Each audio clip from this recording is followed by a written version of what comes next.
السلام علیکم ورحمۃ اللہ وبرکاتہ۔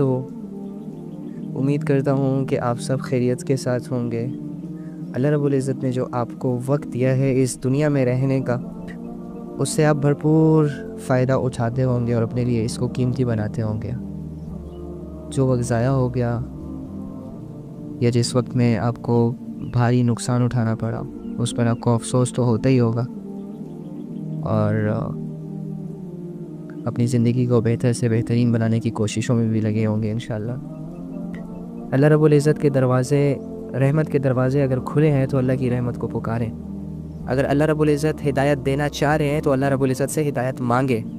اگر اللہ رب العزت سننے کے لیے تیار ہیں تو اپنے دکھوں کو، اپنے دردوں کو، اپنے مسائل کو اللہ رب العزت کو سنائیں، ٹھیک ہے؟ یہ فارمیلٹی پوری کرنا، دعا کر دیجیے گا، دعاؤں میں یاد رکھیے گا فلاں فلاں، تم اپنے آپ کو دعا میں نہیں یاد رکھ رہے، تم کسی اور سے کیسے ایکسپیکٹ کر رہے ہو کہ وہ تمہیں دعاؤں میں یاد رکھے گا؟ اینی ہاؤ، کہنے کا مقصد یہ ہے کہ خود اپنے لیے دعاؤں کو کیا کریں، اپنے آپ کو خود اللہ سے جوڑیں، وہ لیول حاصل کریں کہ لوگ آپ کو کہیں کہ میرے لیے دعا کریں۔ کب تک آپ لوگوں کے سہارے اپنی زندگی گزاریں گے؟ دیکھو، وہ زندگی جو لوگوں کے سہارے گزرتی ہے اس میں بہت پریشانیاں آتی ہیں۔ اس کی ایک عام مثال لیٹ سپوز گاؤں دیہات میں جب کسی کی شادی ہوتی ہے تو جب ایک لڑکی شوہر کے گھر جاتی ہے تو مکمل یہ سوچ کر جاتی ہے کہ میری ساری ذمہ داری میرے شوہر پر ہے، اور شوہر کے بغیر اس کی زندگی کچھ بھی نہیں ہے، مطلب اسے یہ سکھایا جاتا ہے۔ تو جب وہ اپنے شوہر کو ہی سب کچھ مان کر اپنے گھر سے نکلتی ہے اور اپنے زندگی کو شوہر کے حوالے کرتی ہے تو ڈیفینیٹلی پھر شوہر میٹر کرتا ہے اس کی زندگی پر۔ اگر اس کا شوہر اچھا نکل آئے تو وہ بہت ہنسی خوشی رہتی ہے، اور اگر اس کا شوہر خراب نکل آئے، دھیان نہ رکھنے والا، خیال نہ رکھنے والا نکل آئے، تو وہ اس بیچاری کی ساری زندگی خراب ہو جاتی ہے، اور وہ یہ سمجھتی ہے کہ اب تو میری زندگی کا کوئی مقصد ہی نہیں ہے۔ تو اس طرح اگر آپ اپنی زندگی کسی پہ بھی ڈیپینڈ کر دیں گے، اپنی زندگی کا کوئی بھی معاملہ جس میں آپ کسی اور کو شریک کر دیں گے، مکمل طور پر یہ سوچیں گے کہ اس کے بغیر میری زندگی نہیں چلے گی، تو پھر آپ کو اس چیز سے مسائل بھی ملیں گے، آپ ہرٹ بھی ہوں گے۔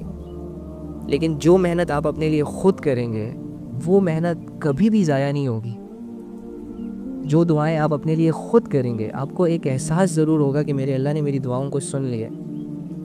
ہم جب لوگوں سے کہتے ہیں نا کہ میرے لیے دعا کرنا، تو ہم دل سے نہیں کہتے، اور جو سامنے والا بندہ کہتا ہے نا کہ ہاں ٹھیک ہے میں تمہارے لیے دعا کروں گا، تو وہ دل سے نہیں کہہ رہا ہوتا، ایک فارمیلٹی پوری کر رہا ہوتا ہے۔ دین فارمیلٹیز کا نام نہیں ہے، دین محنت کا نام ہے۔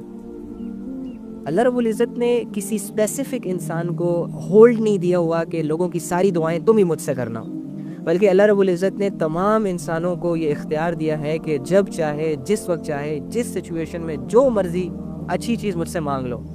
جب دعا کرو گے میں سنوں گا، جو مانگو گے میں دوں گا، بشرط یہ کہ وہ چیز جو تم مانگ رہے ہو وہ تمہارے فیوچر میں اور تمہارے پاسٹ میں اور تمہارے آنے والے کل کے لیے بہتر ہو، تو دینے میں اللہ کو کوئی حرج نہیں ہے۔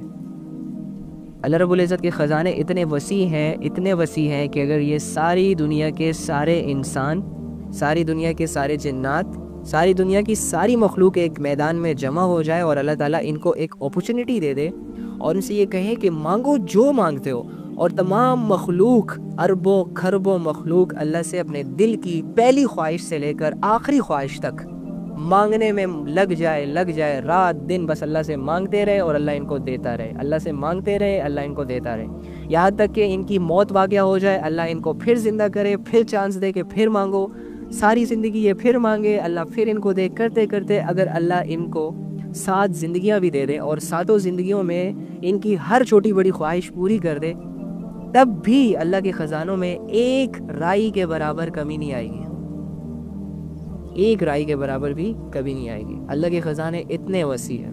یاد رکھیں کہ جب ایک اللہ چھوٹے سے بیج سے اتنا بڑا درخت بنا سکتا ہے اور اس درخت کی ہر شاخ کو ہزاروں پتے دے سکتا ہے، یعنی کہ ایک بیج کو ہزاروں پتے مل سکتے ہیں، تو ایک انسان کو اللہ رب العزت اس دنیا میں کروڑوں نعمتیں بھی دے سکتے ہیں، دے رکھی ہیں۔ جو چیزیں ہمیں اللہ نے بن مانگے دے رکھی ہے نا، ان کی زیادہ ویلیو ہے ان چیزوں سے جو ہم اللہ سے مانگتے ہیں۔ جب انسان میچور ہوتا ہے تو ان کے سامنے دنیا آتی ہے اور دنیا کی نالج آتی ہے، اور دنیا میں جس چیز کا سکوپ ہوتا ہے یا دنیا میں جس چیز کو حاصل کرنے کے بعد انسان یہ سمجھتا ہے کہ میری زندگی ویل سیٹلڈ ہو جائے گی، انسان ہمیشہ وہی چیز تو اللہ سے مانگتا ہے. اور اللہ سے انسان جو مانگتا ہے وہ چیز کیا اس قابل ہوتی ہے، اس درجے کی ہوتی ہے کہ جس درجے میں یہ انسان اس کو سمجھ رہا ہوتا ہے اور اس شدت سے مانگ رہا ہوتا ہے، یہ فیصلہ پھر اللہ کرے گا. میں یہ سمجھتا ہوں کہ جو چیزیں آپ ابھی اللہ سے مانگ رہے ہیں، لیٹ سپوز اگر کوئی انسان بیٹھا ہوا ہے تہجد کی نماز میں اور وہ کسی انسان کو مانگ رہا ہے اللہ سے، لیٹ سپوز اگر کوئی انسان کسی کے اپنے لیے ایک گھر مانگ رہا ہے اللہ سے، لیٹ سپوز اگر ایک انسان اپنی کسی خواہش کو پورا ہونے کے لیے اللہ کی عبادتیں کر رہا ہے اور اپنی خواہشات کو اللہ کے سامنے رکھ رہا ہے، کسی کی خواہش ہے کہ اللہ مجھے گاڑی دے دے، کسی کی خواہش ہے کہ اللہ مجھے اچھی کمپنی میں جاب دلا دے، کسی کی خواہش ہے کہ اللہ میرے فلانے بندے سے شادی کر دے، کسی کی یہ خواہش ہے کہ اللہ میری یہ ڈیل کمپلیٹ ہو جائے. یعنی بندہ ایسی ہی خواہشات اپنے رب سے کرتا ہے اس دنیا میں آنے کے بعد. اوکے، بہت کم لوگ ہوتے ہیں جو اللہ سے ہدایت مانگتے ہیں، بہت کم لوگ ہوتے ہیں جو اللہ سے اللہ کو مانگتے ہیں، بہت کم لوگ ہوتے ہیں جو اللہ کی محبت کو اللہ سے مانگتے ہیں، بہت کم لوگ ہوتے ہیں جو اپنی عبادات کی کمی کوتاہیوں کو پورا کرنے کی طاقت اللہ سے مانگتے ہیں. اینی ہاؤ، تو ہم یہی چیزیں اللہ سے مانگ رہے ہوتے ہیں. اوکے، لیکن یاد رکھیے کہ ان چیزوں کی کوئی ویلیو نہیں ہے جو ہم مانگ رہے ہیں اللہ سے ان چیزوں کے مقابلے میں کہ جو اللہ نے ہمیں بن مانگے دی ہوئی ہیں. مجھے ایک بات بتائیں، اگر آپ کو موقع دیا جائے کہ اللہ سے 2 چیزوں میں ایک چیز مانگو، آنکھیں یا گاڑی، سونے کی گاڑی، تو آپ کیا مانگیں گے؟ ڈیفینیٹلی آنکھیں مانگیں گے. اگر آپ کو یہ موقع دیا جائے کہ اللہ سے یا تو کان مانگو اور کانوں میں سننے کی صلاحیت مانگو، یا تو اپنے لیے ایک بہت بڑا بنگلہ مانگ لو، اللہ دیں گے جو مانگو گے، تو آپ لوگ بنگلہ نہیں مانگیں گے، آپ لوگ کہیں گے اللہ مجھے کان دے اور اس میں سننے کی صلاحیت دے. لیٹ سپوز اگر اللہ تعالیٰ آپ کو یہ اپرچونٹی دے دے کہ ٹھیک ہے دنیا کی بادشاہت مانگ لو یا پھر کلمے والی زندگی، مومن والی زندگی، ایمان والی زندگی، اللہ کے تعارف، اللہ کی پہچان والی زندگی، ان دونوں میں سے کوئی ایک چوز کرو تو ڈیفینیٹلی آپ ایمان والی زندگی جو کہ اللہ نے آپ کو بغیر مانگے دی اسی کو چوز کریں گے. تو یہ ایکسپیریمنٹ یہ ایکسپیریمنٹ ہمیں یہ سبق دیتا ہے کہ اللہ رب العزت نے ہمیں بہت پریشیس چیزیں دے رکھی ہیں بن مانگے. تو جو رب بن مانگے اتنی قیمتی چیزیں دے سکتا ہے، کیا وہ رب مانگ کر یہ دنیا کی دھوکے والی چیزیں نہیں دے سکتا ہمیں؟ اگر اس میں ہماری بہتری ہو دے سکتا ہے، لیکن اس میں ٹائم لگتا ہے. جس طرح آنکھیں تو آپ کو دی گئی ہے لیکن اس کی ویلیو آپ کو جوان ہو کر ہی پتہ چلی کہ آنکھوں کی ویلیو کیا ہے. اب ویلیو پتہ چلنے میں ٹائم تو لگا. اسی طرح اب ایک چیز اللہ سے مانگتے ہیں لیکن اللہ اس میں تھوڑی دیر سویر کرتا ہے آپ کے بھلے کے لیے. اسی طرح آپ کوئی چیز اللہ سے مانگتے ہیں لیکن اللہ آپ کو نہیں دیتا. کیوں نہیں دیتا؟ اس میں حکمت ہے اللہ کی. اللہ عزیز بھی ہے، کر سکتا ہے جو دل میں آئے، جو جب چاہے جیسے چاہے، اللہ منٹوں سیکنڈوں میں کر سکتا ہے، لیکن وہ حکیم بھی ہے. آپ نے قرآن میں بہت ساری جگہوں میں پڑھا ہوگا واللہ العزیز الحکیم، کہ اللہ عزیز بھی ہے حکیم بھی ہے. عزیز کا مطلب یہ ہے کہ ایک دم سے فیصلے کر سکتا ہے، بڑے بڑے فیصلے، ناممکن فیصلے. عزیز ہے، بغیر کسی سہارے کے، بغیر کسی مدد کے، بغیر کسی سورسز کے بڑے سے بڑے کام کر سکتا، لیکن ساتھ ہی حکیم، کہ وہ کرے گا کیسے؟ حکمت سے. اب ہم نے سنا ہے کہ بارشیں جو ہے، بارش برسانے کے لیے اللہ کی طرف سے ایک فرشتہ مقرر ہے. اوکے، کیا اللہ فرشتوں کے بغیر بارشیں نہیں برسا سکتا؟ برسا سکتا ہے، لیکن حکیم ہے، اس میں حکمت ہے.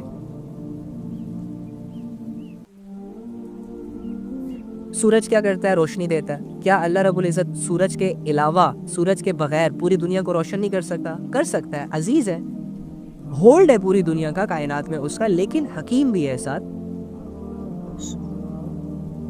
تو یہ اس کی حکمت کے فیصلے ہیں. تو آپ جب ایک چیز اللہ سے مانگتے ہیں یا دعا کرتے ہیں تو مایوس مت ہوا کرے کہ اللہ سن نہیں رہا، یا میں گناہگار ہوں، میری کہاں دعا سنی جائے گی، فلاں فلاں فلاں. اب کل مجھے ایک ڈی ایم آیا، اس میں سے کہا کہ اللہ جو ہے وہ صرف اچھے لوگوں کی سنتا ہے. کل مجھے ڈی ایم آیا، اس میں ایک سسٹر نے مجھ سے کہا کہ مجھے آج یقین ہو گیا. مجھے لگا پتہ نہیں کیا یقین ہو گیا ہوگا اس کو. میں بڑا خوش ہوا، میں بڑی خوشی سے اس کا میسیج ریڈ کر رہا تھا. میں نے کہا شاید یہ کہہ رہی ہوگی کہ مجھے یقین ہو گیا ہے کہ اللہ میری دعاؤں کو سنتا ہے. مجھے یہ یقین ہو گیا ہے کہ اللہ تعالیٰ ہماری دعاؤں پہ فیصلے کرتا ہے. لیکن ساتھ جب میں نے وہ میسیج پڑھا میرے تو پاؤں سے زمین نکل گئی. ایک سسٹر مجھے میسیج کر کے کہتی ہے کہ مجھے یہ یقین آ گیا ہے کہ اللہ جو ہے وہ صرف نیک بندوں کی سنتا ہے. مجھے یہ یقین آ گیا ہے کہ اللہ رب العزت صرف انہی لوگوں کی سنتا ہے جو اسے راضی کرنے میں لگے ہوئے ہیں. مجھے یہ یقین آ گیا ہے کہ اللہ رب العزت صرف انہی کی دعاؤں کو قبول کرتا ہے جو اس کے قریب ہیں, جو اس کی مانتے ہیں. گنہگاروں کی نہیں سنتا اللہ, گنہگاروں کے لیے کچھ نہیں کرتا اللہ. ایسا مطلب میسیج تھا. پڑھ کے حیران ہو گیا. میں نے ریزن پوچھا کہ آپ ایسی بات کیوں کر رہی ہیں؟ تو کہا میں نے اللہ سے دعائیں مانگی تھی کہ میں امتحان میں, پیپرز میں, یہ جو اسکول کالجز میں ہوتے ہیں, اس میں پاس ہو جاؤں, اچھے نمبرز آ جائیں میرے, لیکن میں فیل ہو گئی. Can you imagine that? اب سوچیں کہ ہم کہاں ہیں, کس لیول پر ہیں, اور ہم کتنے چھوٹے چھوٹے زاویوں سے اپنے اتنی بڑی ذات کو جج کر رہے ہیں. یعنی کسی کا یہ کہنا کہ میں اللہ سے دعا کر رہی تھی کہ میں امتحان میں پاس ہو جاؤں اور میں نہیں پاس ہوئی تو اللہ میری دعا نہیں سن رہے.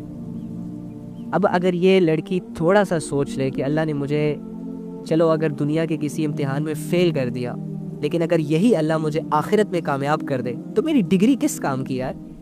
our degrees is just a paper, just a piece of a paper like. لیکن اگر آخرت کی کامیابی ہمیں مل گئی تو وہ ایسی کامیابی ہے کہ جو ہم سے کوئی چھین نہیں سکتا. یہاں اگر آپ لیٹ سپوز بہت بڑی ڈگری لے کر بھی اپنے دیوار پر لٹکا دیں, یا آپ کو ایجوکیشن کی ڈگری مل گئی, ماسٹرز کی ڈگری مل گئی, آپ نے بہت بڑی فیلڈ میں بہت بڑی ڈگری لے لی, کیا گارنٹی ہے اس کی کہ یہ لوگ اس ڈگری کی حفاظت کریں گے, یہ لوگ اس ڈگری کو ویلیو دیں گے؟ کتنے ایسے لوگ ہوتے ہیں جو بڑے بڑے اسکالرز ہوتے ہیں, جو بڑی بڑے ڈگری ہولڈر ہوتے ہیں, لیکن ان کو جاب تک نہیں ملتی. تو یہاں کی ڈگری میں تو کوئی کامیابی ہے نہیں ہے, وہ تو کوئی اٹل فیصلہ کر ہی نہیں سکتا. لیکن اگر آخرت کی ڈگری مل گئی تو یہ تو ایسی ڈگری ہے کہ جس میں یہ ڈر نہیں ہوتا کہ ہم ناکام ہو جائیں گے.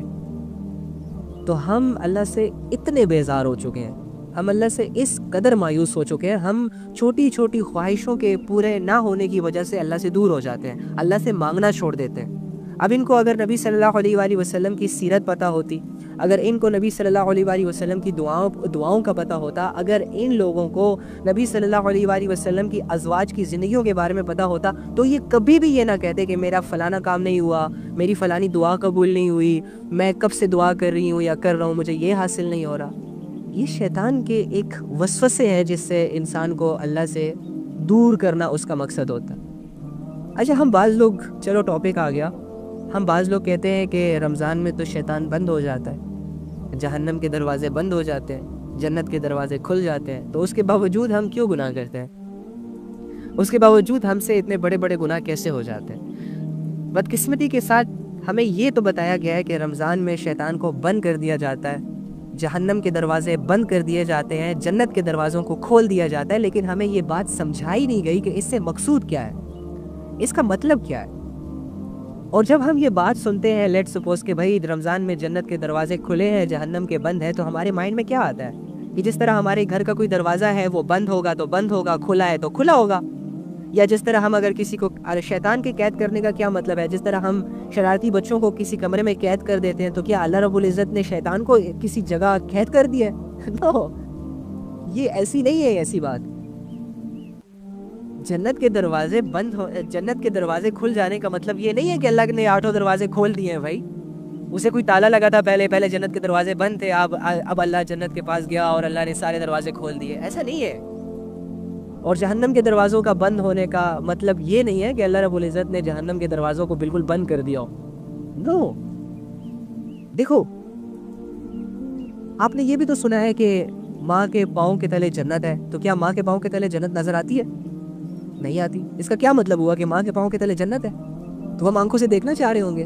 بھائی یہ ایک محاورہ ہے جو کہ بہت چیزیں سمجھائی, جس کی وجہ سے ہمیں بہت چیزیں سمجھائی جا رہی ہیں. ماں کے پاؤں کے تلے جنت ہے کا مطلب یہ ہے کہ ماں کی خدمت کرو, ماں کے آگے بچھ جاؤ, تمہیں جنت مل جائے گی ماں کے ذریعے سے. اور جس طرح ہم نے یہ بھی سنا کہ باپ جو ہے وہ جنت کا دروازہ ہوتا ہے. اوکے, تو کیا مطلب ہے, جنت کے جتنے 8 دروازوں میں سے ایک دروازہ باپ ہوگا کہ باپ کو دھکا دیں گے تو جنت کا دروازہ کھلے گا؟ اب کیا یہ چیز آتی ہے مائنڈ میں؟